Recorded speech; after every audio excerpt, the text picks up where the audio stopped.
Okay, so the camera stopped. Now I restarted it. Here are the red delicious apple peelings and then the apples. This is all going to go together. You're going to see. Just hold on. I got to dice this. I'm going to do this into smaller pieces, whereas the potatoes were in big chunks. So it's time for the dry ingredients. I need 1 level cup, and that's not quite level, so I got to get some more in here. I'm my own camera person, so you just gotta bear with me. This is about a full cup. That's 1, and I need 1 more cup.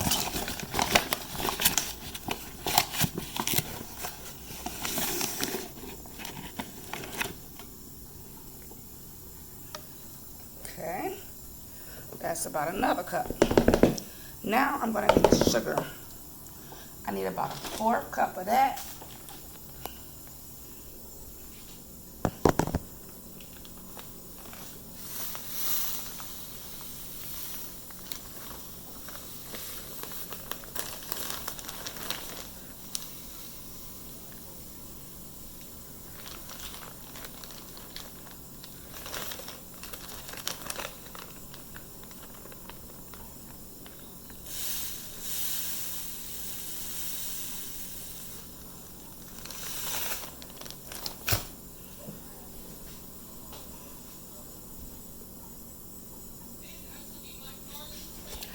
Okay, so now I got the sugar added in. I just set it down since I'm the only one who's on the camera and the cooking.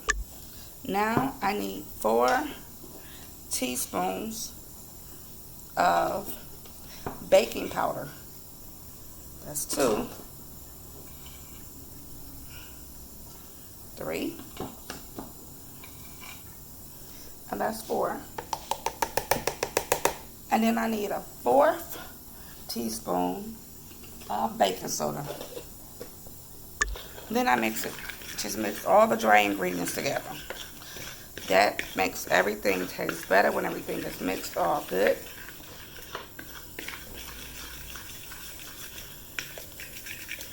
Most people use a whisk. I use a fork. Fork works just as good as a whisk. So if you don't have a whisk, then there you go. And most of the time I'm not going to have measurements on what I'm cooking because I just do it from memory and from eye measurement.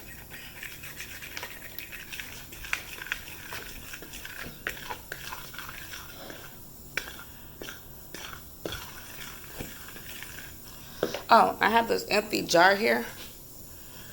So if I have any extra mix, I can put it in there and have the mix ready to be cooked right away. Now I'm going to start on the wet ingredients. I need to have vanilla, but you know me, I'm different. Almond. I have to try stuff different and make stuff different and do it my way. So I'm going to do almond. The recipe calls for 2 teaspoons. So I'm going to do 2 teaspoons of almond extract. Now, one of the things I forgot to mention was you got to put salt because you got to use all-purpose flour, which means they didn't add the salt. And then if you can tell, I've already added some oatmeal till I felt good. I didn't measure it because that's my thing, not measuring. Then over here, the eggs, I took the white pieces as much as I could get off the egg because I don't like that on there. And then I'm going to whip the egg with the almond flavor, not vanilla, because, you know, everybody wants vanilla. I'm doing something different. They don't like it, don't eat my cooking. This is my thing. I'm sharing it with y'all how I do it.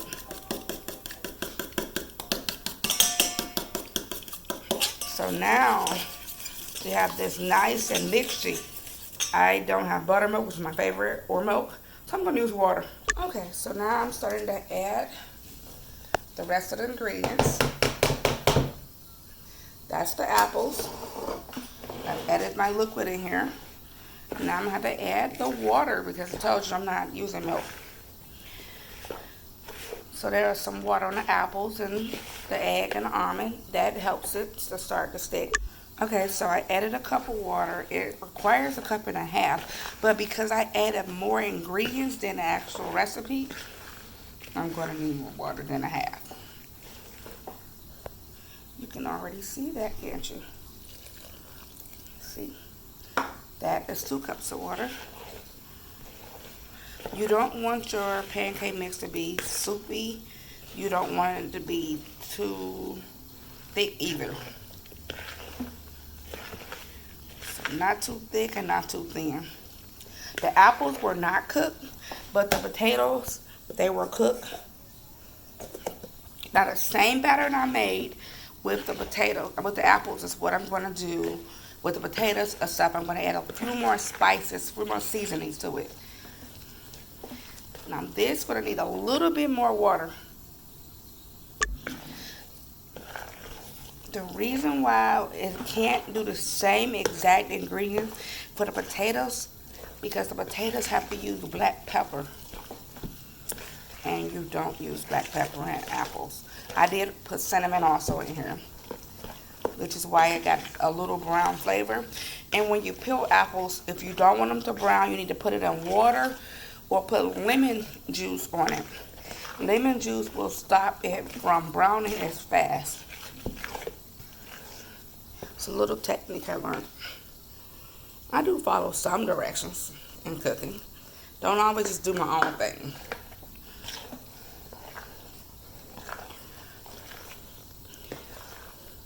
See, now it's starting to loosen up some, not be so thick. And that's because I added some extra stuff to it.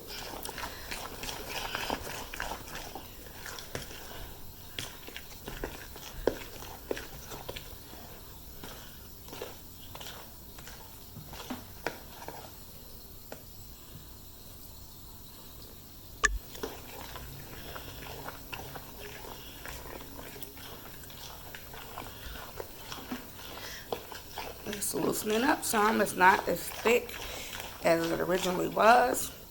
When you add more stuff like flour, oatmeal, it's going to require more liquids, which is why I use 2 eggs also.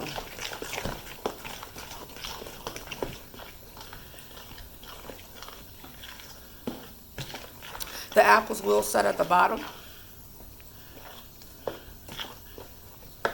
And now the cranberries, there is a thing where we're going to be doing cranberries. I will tell you about that as we're cooking it in the skillet.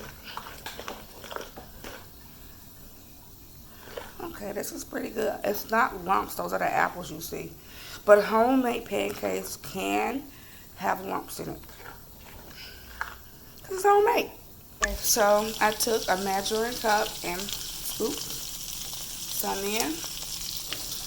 I have to move the margarine, well actually it was butter and grapeseed oil around. That will help the edges cook better.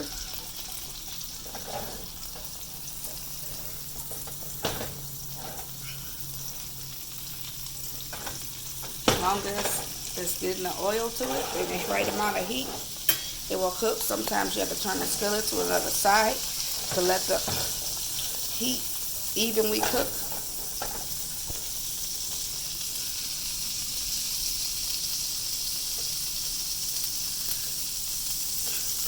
Looking at the edges bubbling, but over here those edges is not getting bubbled. So I'm going to move the skillet around a little more. This is a cast iron skillet. You can see the apple sticking out. Now the next thing I'm going to do before I flip it is add my cranberries to it. Okay, so I added the cranberry and there was some stuff right here. I moved it off. And now I'm about to flip the first one.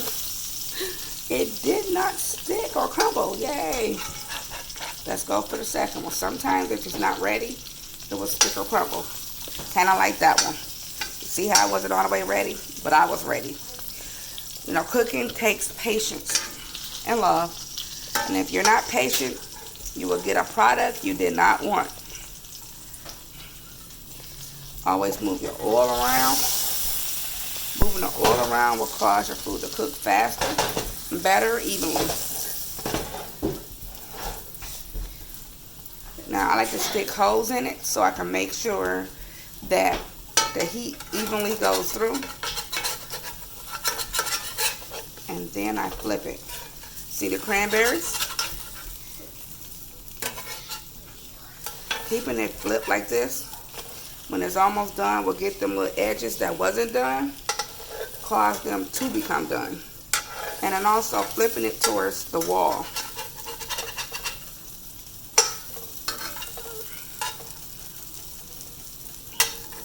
So, because I have the eye on medium, it's not cooking any faster. But I can say one thing. It's not raw. This one is pretty done. I'm looking for any like raw mix look like over here.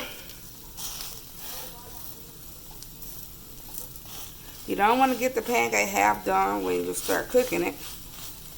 I mean, when you start eating it and then, you're like, what is this? Recall. This one is ready. It comes out. And it broke. I don't always do perfect pancakes. Sometimes I do and sometimes I don't. And this just happened to be a don't. And you know what? I'm glad it did do this. So you wouldn't have to be upset if it happens to you too. Because not everybody get them right the first time, no matter how long you've been cooking.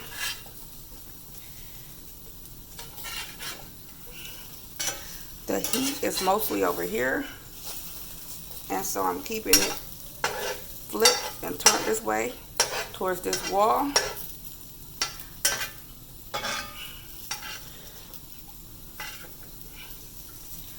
Some days I have it perfect. No breaking up.